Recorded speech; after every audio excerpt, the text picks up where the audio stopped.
जे हमको चुपचाप रहबार नु भाषण देवारटा शिखै छे से होछे मौत और जे हमको भाषण देवार नु चुप रहबार शिखै छे से होछे निजर कनिया।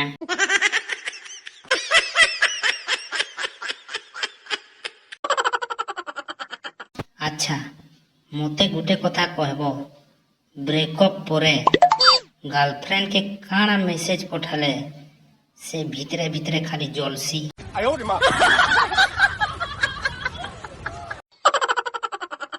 फोन थी पूरा 2 घंटा 45 मिनिट मोर माँ आउ मोर माउसी गोपी सारला परे मोर माँ कहसी रखु छेलो पूरा स्टोरी पछे कहमी छुआ मने रोडो छन खाइबार लगी।